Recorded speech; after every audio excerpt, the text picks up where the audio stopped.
27 जून 2016 को गुजरात के diamond city कहे जाने वाले शहर सूरत के प्लस पार्ले पॉइंट इलाके की सर्जन सोसाइटी में फ्लैट नंबर 55A में जरीवाला फैमिली रहती थी। दिशीत जरीवाला सूरत के सबसे बड़े कपड़ा व्यापारियों में से एक माने जाते थे।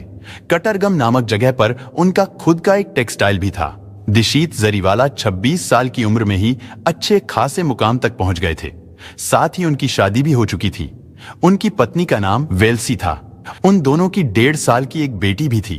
दिशीत की जिंदगी में सब कुछ सही चल रहा था, लेकिन फिर 27 जून 2016 को दिशीत अपनी पत्नी वेल्सी और बेटी को साथ लेकर सूरत में अपने किसी रिश्तेदार के घर पहुंचे, क्योंकि वहां पर उनका डिनर का प्लान था। डिनर करने के बाद रात 9:45 के आसपास दिशीत जरीवाला अपनी पत्नी और बेटी के साथ अपने घर वापस आ गए। दिशीत ने कार पार्किंग में पार्क की और फिर सभी लोग फर्स्ट फ्लोर पर चले गए, क्योंकि नीचे ग्राउंड फ्लोर पर पार्किंग एरिया था। इसलिए सभी लोग फर्स्ट फ्लोर और सेकंड फ्लोर पर ही रहते थे। फर्स्ट फ्लोर पर अपने घर में आने के बाद दिशीत ने अपनी पत्नी वेल्सी से कहा कि मैंने पार्किंग की लाइट खुली छोड़ दी है, मैं उसे बंद करके आता हूं। इसके बाद दिशीत नीचे चले गए, लेकिन काफी समय गुजर जाने के बाद भी वो लौट कर नहीं आते। वेल्सी ने उन्हें आवाज लगाई तो दिशीत ने कहा कि मैं अभी आ रहा हूं, लेकिन 10 मिनट बीत जाने के बाद भी दिशीत वापस नहीं आए। इसके बाद वेल्सी अपनी बेटी को सुलाती है और खुद भी नीचे जाने का फैसला करती है, लेकिन जैसे ही वेल्सी ने दरवाजा खोला तो उसके सामने मास्क लगाए और हाथों में ग्लव्स पहने 3 बदमाश दिशीत के गले पर चाकू रखकर सीढ़ियों से ऊपर आ रहे थे। ये देखकर वेल्सी की हालत खराब हो गई। इसके बाद वो तीनों बदमाश दिशीत को लेकर उसके बेडरूम में जाते हैं। फिर उनमें से एक बदमाश दिशीत के गले पर चाकू रखकर खड़ा हो गया और बाकी के 2 बदमाश घर को लूटना शुरू कर देते हैं। घर का कीमती सामान, घर में रखा केश और गहने, वो सब कुछ लूट रहे थे। क्योंकि दिशीत और वेल्सी भी उस समय किसी रिश्तेदार के घर डिनर करके लौटे थे, इसलिए वेल्सी ने भी काफी गहने पहन रखे थे। उन बदमाशों ने वेल्सी के गहने उतारकर वेल्सी से कहा कि अपनी बेटी को उठाओ और चुपचाप बाथरूम के अंदर चलो। वेल्सी ने ऐसा ही किया। उसने बेटी को उठाया और बाथरूम में चली गई। इसके बाद उन बदमाशों ने बाथरूम का दरवाजा बाहर से बंद कर दिया। घंटों तक बाथरूम में बंद रहने के बाद वेल्सी को एहसास हुआ कि शायद बदमाश चले गए हैं, क्योंकि अब कोई आहट या आवाज सुनाई नहीं दे रही थी। इसके बाद रात करीब 11:30 बजे के आसपास वेल्सी ने बाथरूम में लगी कांच की खिड़की तोड़ी और फिर बाहर की ओर चिल्लाने लगी। क्योंकि उस इलाके के लोग दिशीत और वेल्सी को बहुत अच्छे से जानते थे, इसलिए जब कुछ पड़ोसियों ने वेल्सी की आवाज सुनी तो वो लोग भागते हुए घर की ओर आते हैं। घर के सारे दरवाजे खुले हुए थे। जैसे ही पड़ोस के लोग फर्स्ट फ्लोर पर दिशीत के बेडरूम में पहुंचे तो उन्होंने देखा कि बेड पर दिशीत लेटा हुआ है। बेड पर चारों तरफ खून फैला हुआ था, साथ ही पूरा घर भी तहस नहस था। ये सब देखकर पड़ोसियों की भी हालत खराब हो गई। इसके बाद पड़ोसियों ने इस घटना की सूचना पुलिस को दे दी और थोड़ी ही देर में पुलिस भी मौके पर पहुंच गई। घर में एंटर होते ही पुलिस वालों ने भी देखा कि घर का सारा सामान बिखरा पड़ा है। घर के हर रूम की अलमारियों के दरवाजे खुले हुए थे।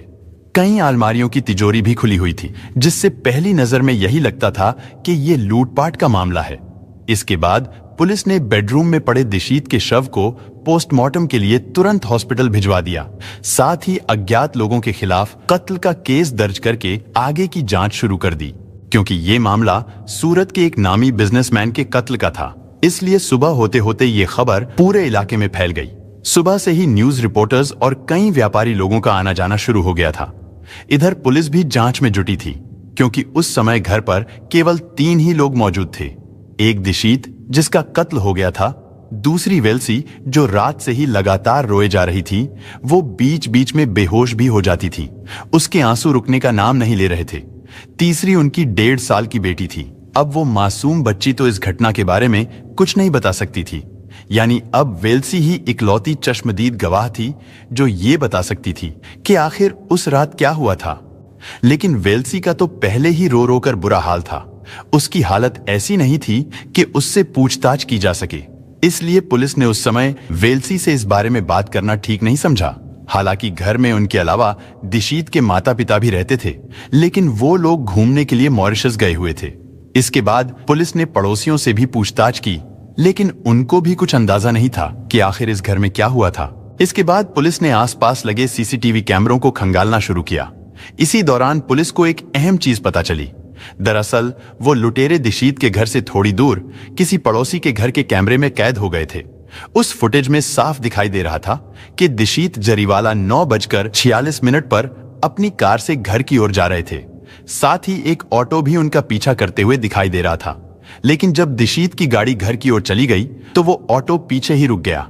कुछ सेकंड तक ऑटो वहां पर रुका और फिर यू टर्न लेकर जिस तरफ से आया था वापस उसी तरफ चला जाता है। लेकिन कुछ मिनटों के बाद उसी रास्ते से 2 लोग दिशीत के घर की ओर जाते हुए दिखाई देते हैं। उनमें से एक के हाथ में बैग था जबकि दूसरा खाली हाथ था।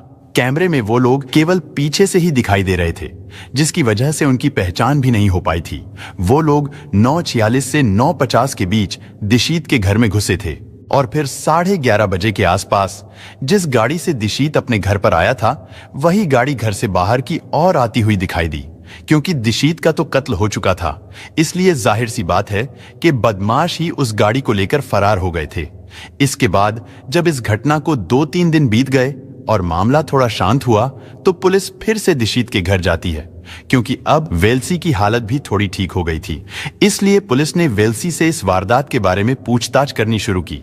वेल्सी ने भी पुलिस को वही कहानी सुनाई जो मैंने आपको शुरू में बताई थी कि वो रिश्तेदार के यहां से डिनर करके अपने घर पहुंचे थे और जब दिशीत नीचे पार्किंग की लाइट बंद करने गए तो अचानक 3 बदमाश उनके गले पर चाकू रखकर घर में घुस गए। उन्होंने घर में लूटपाट की, साथ ही वेल्सी और उसकी बेटी को भी बाथरूम में बंद कर दिया। वेल्सी का कहना था कि इसके बाद क्या हुआ था उसे नहीं पता, क्योंकि उसे बाथरूम में बंद कर दिया गया था। लेकिन रिश्तेदारों और पड़ोसियों से पूछताछ के दौरान पुलिस को कई अजीब बातें पता चलती हैं। पहली ये कि जिस रात दिशीत का कत्ल हुआ था उस रात सूरत में उनका कोई भी रिश्तेदार मौजूद नहीं था। और सबसे बड़ी बात ये कि उस दिन दिशीत के माता पिता भी विदेश गए हुए थे। ऐसे में सवाल उठता है कि क्या उन लुटेरों को पहले से ही पता था कि आज दिशीत का अपना कोई भी इस शहर में मौजूद नहीं है, या फिर ये एक इत्तेफाक था। खैर, पुलिस ने सबसे पहले उन लोगों को अपने रडार पर लिया जिन लोगों के घर पर दिशीत जरीवाला पत्नी वेल्सी को लेकर डिनर करने के लिए गए थे। हो सकता था इस वारदात में उनका ही हाथ हो, क्योंकि दिशीत के घर से सारे गहने और लगभग 55,000 रुपए चोरी हुए थे। इसलिए उन लोगों से भी पूछताछ की गई, लेकिन पूछताछ में ऐसा कुछ भी नहीं मिलता और ना ही उन लोगों का किसी लुटेरे या बदमाश से कोई संबंध पाया गया था। लेकिन फिर भी ना जाने क्यों पुलिस को लग रहा था कि इस कत्ल में जरूर घर के ही किसी व्यक्ति का हाथ है, क्योंकि इतना परफेक्ट टाइम कोई बाहरी व्यक्ति नहीं जान सकता था। इधर 25 साल की वेल्सी, जिसकी 3 साल पहले ही शादी हुई थी, एक ही रात में उसकी पूरी जिंदगी तबाह हो गई। वो विधवा हो गई थी। दूसरी तरफ पुलिस के ऊपर भी बहुत ज्यादा प्रेशर था, क्योंकि दिशीत के रिश्तेदार भी कोई आम लोग नहीं थे। उनकी कई बड़े लोगों से जान पहचान थी। वो लोग भी पुलिस के ऊपर प्रेशर बना रहे थे। मीडिया में भी ये मामला छाया हुआ था।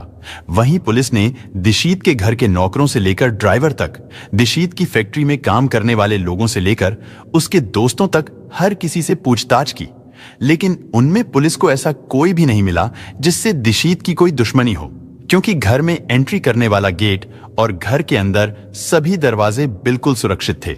यानी कोई भी दरवाजा ना तो टूटा हुआ था और ना ही घर में जबरदस्ती किसी की एंट्री करने के कोई सबूत थे। यानी जो लोग भी अंदर आए थे, किसी घर वाले या दिशीत के जानने वाले ने उनकी मदद जरूर की थी, क्योंकि अगर किसी की दिशीत से दुश्मनी होती तो वो लोग उसकी गर्दन पर चाकू रखकर उसे ऊपर घर में नहीं ले जाते, बल्कि वो लोग तो उसे वहीं पार्किंग में ही कत्ल करके भाग जाते। और अगर वो बदमाश लूटपाट करने के इरादे से आए होते तो उन्हें इस बात का डर जरूर होता कि घर में दिशीत के अलावा और लोग भी मौजूद हो सकते हैं। लेकिन ऐसा नहीं था। उन्हें अच्छे से पता था कि उस समय घर में कौन कौन और कितने लोग मौजूद हैं। इन सब बातों को देखकर पुलिस को भी लगने लगा था कि ये काम किसी घर वाले ने ही किया है और कत्ल करने के बाद उसे लूटपाट का रूप दे दिया था, क्योंकि अगर वो लोग लूटपाट करने के लिए ही आए थे तो फिर उन्होंने दिशीत का कत्ल क्यों किया था, और अगर कत्ल करना भी उनके प्लान में शामिल था तो फिर वेल्सी और उसकी बच्ची को क्यों छोड़ दिया था, जबकि उन्हें पता था कि वेल्सी उनके खिलाफ गवाही भी दे सकती है। और सबसे बड़ी बात ये कि उन बदमाशों ने घर से सारे गहने और कैश लूट लिया था, लेकिन डॉक्टर्स के अनुसार जब उन्होंने हॉस्पिटल में दिशीत के शव को देखा था तो उस समय उसके गले में सोने की चेन, हाथ में सोने का कड़ा, अंगूठी और महंगी घड़ी पहन रखी थी। वहीं दिशीत की पैंट से मिले पर्स में भी कई एटीएम कार्ड्स थे। अगर वो लोग लूटपाट के इरादे से आए थे तो फिर वो लोग इन चीजों को लूट कर क्यों नहीं ले गए थे। इधर वेल्सी का भी रो रो कर बुरा हाल हो चुका था। पड़ोसियों को भी उस पर दया आने लगी थी, क्योंकि इतनी सी उम्र में ही उस बेचारी का घर उजड़ गया था। इसके बाद पुलिस ने एक बार फिर वेल्सी के दिए गए बयान के आधार पर दोबारा से जांच शुरू की। वेल्सी ने अपने बयान में कहा था कि दिशीत पार्किंग एरिया की लाइट बंद करने के लिए फर्स्ट फ्लोर से नीचे ग्राउंड फ्लोर पर गए थे, लेकिन जब पुलिस ने इसे वेरीफाई किया तो पता चला कि पार्किंग एरिया की एक स्विच फर्स्ट फ्लोर पर भी है, यानी पार्किंग एरिया की लाइट को फर्स्ट फ्लोर से भी ऑन ऑफ किया जा सकता था। तो फिर लाइट बंद करने के लिए दिशीत को नीचे जाने की क्या जरूरत थी? वो फर्स्ट फ्लोर से ही लाइट बंद कर सकते थे। कहीं ऐसा तो नहीं था कि वेल्सी झूठ बोल रही हो? इसी बीच पुलिस की नजर एक और चीज पर पड़ी। वेल्सी के अनुसार उस समय घर पर 3 बदमाश आए थे, लेकिन सीसीटीवी फुटेज में केवल 2 ही बदमाश दिखाई दे रहे थे। यानी यहां पर भी वेल्सी ने पुलिस को झूठ बोला था। वेल्सी का कहना था कि बदमाश दिशीत को नीचे से मारते पीटते हुए, उसके साथ हाथापाई करते हुए उसे ऊपर लेकर आए थे और फिर उन्होंने उसके गले पर चाकू रख दिया था। लेकिन यहां पर पुलिस को एक बात खटक रही थी, क्योंकि दिशीत तो चश्मा लगाता था और जिस तरह से वेल्सी ने एक्सप्लेन किया तो उस हिसाब से तो दिशीत का चश्मा ग्राउंड फ्लोर पर या सीढ़ियों पर ही गिर जाना चाहिए था। लेकिन जब पुलिस घटनास्थल पर पहुंची थी और उन्होंने दिशीत के शव को देखा था तो उस समय दिशीत ने चश्मा पहना हुआ था और वो चश्मा बिल्कुल ठीक था। पोस्टमार्टम के मुताबिक दिशीत के सर और उसकी कमर के बीच करीब 8 बार चाकू से वार किए गए थे। उसके गले पर भी चाकू चलाया गया था। लेकिन सवाल फिर भी यही है कि अगर दिशीत से किसी की इतनी गहरी दुश्मनी थी तो फिर उन बदमाशों ने उसकी पत्नी को क्यों छोड़ दिया था? और ये भी एक सबूत था कि वो बदमाश घर में आसानी से घुसे थे, ना कि जोर जबरदस्ती। इन सब बातों से और करीब 60 घंटों तक चली तफ्तीश के बाद पुलिस को दिशीत की पत्नी वेल्सी पर ही शक होने लगा था। यानी जो महिला पिछले 2 दिनों से लगातार रो रही थी, अब उसे ही पुलिस स्टेशन में बुलाया जाता है और उससे कड़ाई से पूछताछ की जाती है। शुरुआती पूछताछ में तो वेल्सी ने सारे आरोपों को नकारते हुए कहा कि वो ऐसा क्यों करेगी, क्योंकि उनके घर में तो सब कुछ ठीक चल रहा था और उनकी तो 1.5 साल की एक बेटी भी है। वेल्सी ने बताया कि उन दोनों पति पत्नी में तो कभी झगड़ा तक नहीं हुआ था और ना ही कभी सास ससुर से उसका कोई विवाद हुआ है। लेकिन जब पुलिस वेल्सी को वो सब कुछ बताती है जो उन्हें इन्वेस्टिगेशन के दौरान पता चला था, तो पुलिस की सख्ती और सवालों के सामने वेल्सी कुछ ही घंटों के अंदर टूट गई और उसने अपना जुर्म स्वीकार कर लिया था कि उसी ने ही अपने पति दिशीत को कत्ल करवाया है। पूछताछ के दौरान वेल्सी ने बताया कि 27 जून 2016 की रात को घर लौटने के बाद वो लोग फर्स्ट फ्लोर पर पहुंचे। अंदर आने के बाद वेल्सी ने बच्ची को दिशीत की गोद में थमा दिया और उससे कहा कि मैं दरवाजा बंद करके आती हूँ। इसके बाद बेटी को सुलाने के लिए दिशीत अपने बेडरूम में चले गए। इधर वेल्सी ने दरवाजे को बंद तो कर दिया था, लेकिन उसे लॉक नहीं किया था। सीसीटीवी के अनुसार 9:46 पर दिशीत अपनी फैमिली के साथ घर पहुंचे थे और फिर 9:48 के आसपास 2 बदमाश उनके घर में आए। वो लोग सीधे बेडरूम में जाते हैं और जाते ही उन्होंने दिशीत पर हमला कर दिया। वेल्सी अपनी आंखों के सामने पति को मरता हुआ देख रही थी। वो लोग पूरी प्लानिंग के साथ आए थे। उनके हाथों में ग्लव्स थे, उन्होंने मास्क पहने हुए थे, उनके बैग में मिर्ची का पाउडर भी था। बेचारे दिशीत को तो विरोध करने का भी मौका नहीं मिला था। कत्ल करने के बाद उसने अपने सारे गहने उतारकर उन बदमाशों को दे दिए। वेल्सी ने घर के लॉकर में रखे सभी गहने और 55,000 रुपए भी दे दिए। साथ ही घर के सामान को इधर उधर बिखेरने में भी उसने उन बदमाशों की मदद की। दरअसल ये सारी चीजें पुलिस को गुमराह करने के लिए की जा रही थी, ताकि ये मामला कत्ल का नहीं बल्कि लूटपाट का लगे। लेकिन वेल्सी दिशीत के पहने हुए गहने उतारने भूल गई थी। घर की हालत पूरी तरह से बिगड़ने के बाद वेल्सी ने अपने पति की कार की चाबी उन बदमाशों को दे दी। इसके बाद वेल्सी खुद ही बाथरूम में जाकर खड़ी हो गई और उन बदमाशों से कहा कि तुम बाहर से दरवाजा लॉक कर दो। और फिर 11:30 बजे के आसपास वो दोनों बदमाश दिशीत की गाड़ी से फरार हो गए। हालांकि बाद में पुलिस ने दिशीत की गाड़ी को डुमास रोड से बरामद कर लिया था।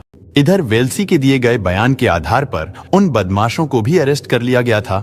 उनमें मुख्य आरोपी का नाम था सुकेतु मोदी उर्फ सनी, और दूसरा उसका ड्राइवर धीरेन्द्र सिंह चौहान था। लेकिन अब सवाल आता है कि आखिर उन दोनों बदमाशों से वेल्सी का ऐसा क्या रिश्ता था जिसकी वजह से उन तीनों ने मिलकर दिशीत को कत्ल कर दिया था।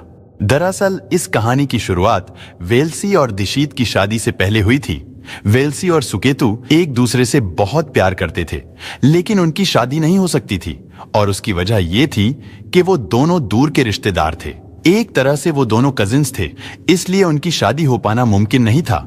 हालांकि उन्होंने इस शादी के बारे में अपने घर वालों से भी बात की थी, लेकिन उन दोनों के घर वाले नहीं मानते हैं। इधर वेल्सी के परिवार वालों को यह डर सताने लगा था कि कहीं उनकी बेटी वेल्सी भाग ना जाए, इसलिए उन्होंने जल्दी ही दिशीत नाम के लड़के से जनवरी 2013 में वेल्सी की शादी कर दी। उनकी शादी बड़ी धूमधाम से की गई थी। वेल्सी के परिवार वालों को लगा कि शादी के बंधन में बंधने के बाद शायद वेल्सी पुराने रिश्तों को भूल जाएगी, और काफी हद तक ऐसा होता भी है। शादी के बाद वेल्सी धीरे धीरे अपने पुराने प्यार को भूल गई थी। सब कुछ ठीक चल रहा था। दिशीत भी अपनी पत्नी से बहुत प्यार करता था। उनके एक बेटी भी हो गई थी। वेल्सी घर गृहस्थी को भी अच्छे से संभाल रही थी। धीरे धीरे उनकी शादी को 2.5 साल बीत गए, लेकिन फिर 2016 के शुरुआती दिनों में वेल्सी और सुकेतु की अपने किसी फैमिली फंक्शन के दौरान फिर से मुलाकात हो गई। क्योंकि वो दोनों पहले से ही रिश्तेदार थे, इसलिए एक दूसरे को अच्छी तरह से जानते भी थे। इस मुलाकात के दौरान फिर से उन दोनों का पुराना प्यार जागने लगा। हालांकि वेल्सी की शादी के बाद सुकेतु के घर वालों ने भी उसकी शादी करा दी थी, लेकिन सुकेतु और उसकी पत्नी के बीच रिश्ते कुछ ठीक नहीं थे, क्योंकि इस घटना से कुछ दिन पहले भी सुकेतु की पत्नी किसी झगड़े के कारण अपने मायके चली गई थी। जब वेल्सी और सुकेतु इस घटना से 5 महीने पहले मिले थे, तो उनकी पुरानी यादें फिर ताजा हो गई। उन्होंने एक दूसरे के साथ नंबर शेयर किए और व्हाट्सएप पर चैटिंग करना शुरू कर दी, और जब भी उन्हें मौका मिलता था तो वो होटल्स में भी मिलते थे। यानी वो दोनों फिर से अपने पुराने रिलेशन में आ गए थे। वेल्सी ये भूल गई थी कि उसकी शादी हो चुकी है और उसकी एक बेटी भी है। इसके बाद उन दोनों में फिर से एक होने की चाहत पैदा होती है। हालांकि अगर वेल्सी चाहती तो दिशीत को डिवोर्स देकर भी सुकेतु से शादी कर सकती थी, लेकिन उसने ऐसा नहीं किया, क्योंकि उसे डर था कि ऐसा करने से समाज में उसकी बड़ी बदनामी होगी। साथ ही वेल्सी दिशीत की प्रॉपर्टी से भी हाथ नहीं धोना चाहती थी। वेल्सी को अपना पुराना प्यार सुकेतु भी चाहिए था, और अपने पति की प्रॉपर्टी भी, यही सोचकर कि दोनों चीजें एक साथ कैसे हासिल की जाए। वेल्सी और सुकेतु ने दिशीत को रास्ते से हटाने का प्लान बनाया। पहले तो यह तय किया गया कि किराए के बदमाशों को बुलाकर दीक्षित का कत्ल कराया जाएगा, लेकिन फिर उन्हें लगा कि अगर वो पकड़े गए तो उनका भांडा फूट जाएगा।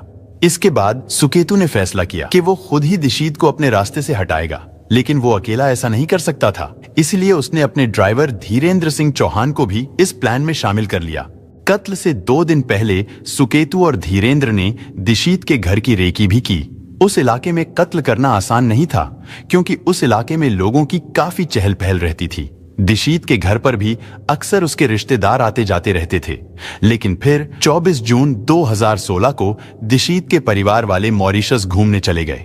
इसके बाद 27 जून को इत्तेफाक से दिशीत के रिश्तेदार भी शहर से बाहर चले गए, और फिर उसी दिन दिशीत के कत्ल का प्लान बनाया गया। उस दिन वेल्सी पल पल की खबर अपने प्रेमी को दे रही थी। फिर 27 जून की रात को दिशीत को बड़ी ही बेरहमी से मौत के घाट उतार दिया गया। लेकिन दिशीत को या उसके परिवार को शादी से पहले या बाद में कभी ये पता ही नहीं चला था कि वेल्सी का पहले भी कोई प्रेम संबंध था। और कहीं ना कहीं इसमें वेल्सी के परिवार वालों की भी गलती थी, क्योंकि उन्होंने दिशीत और उसके परिवार से वेल्सी और सुकेतु के अफेयर वाली बात छिपाई थी।